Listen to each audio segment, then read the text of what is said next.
Hindi biro ang kumakalat ngayon sa hip-hop community dahil ang pangalan na nasasangkot, isang undefeated champ pa.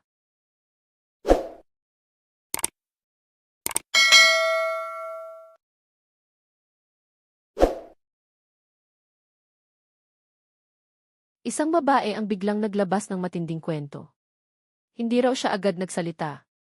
Ilang araw siyang nanahimik, piniling sarilinin ang nangyari pero dumating sa punto na naapektuhan na raw ang mental health niya, kaya napilitan na siyang magsalita.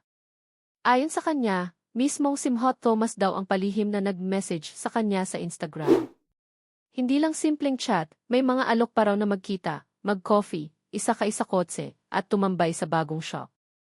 Ang mas mabigat, lahat daw ng ito ay nangyayari habang may asawa si Simhot at ayon sa post, buntis pa. Hindi rin daw siya basta naniwala agad. Kasama pa raw niya ang asawa niya sa pag-confirm hanggang sa nag-video call at doon nila napatunayan na si Simhot nga ang kausap nila. Sa halip na agad maglabas ng issue, sinubukan pa raw nila itong ayusin privately. Nakipag-usap sila, nagbigay ng chance at ayon sa kwento, humingi pa raw ng pasensya ang side ni Simhot. Pero dito na raw nagsimulang mag-iba ang ihip ng hangin. Ayon sa babae, tila nagkaroon ng damage control. May mga pakiusap daw na takedown ang isang kanta na ginawa para ilabas ang galit nila.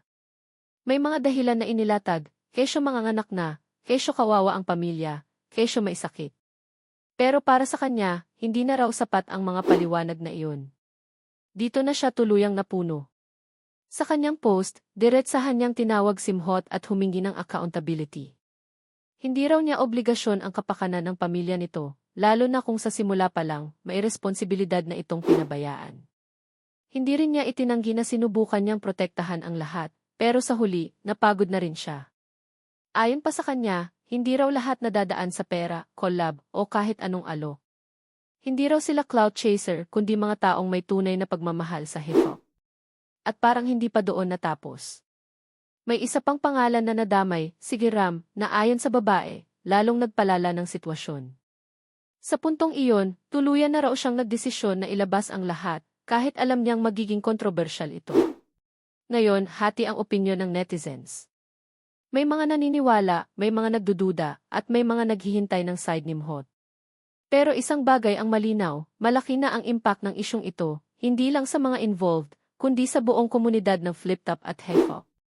Sa ngayon, wala pang opisyal na pahayag mula kay Simhot Thomas. Kaya ang tanong, ano nga ba ang buong katotohanan sa likod ng isyung ito? At kung ikaw ang tatanungin, dapat na bang managot ang isang idol kapag nasangkot sa ganitong kontrobersya, o may kulang pa tayong hindi alam? Subscribe para sa mga susunod na ulat at chismis.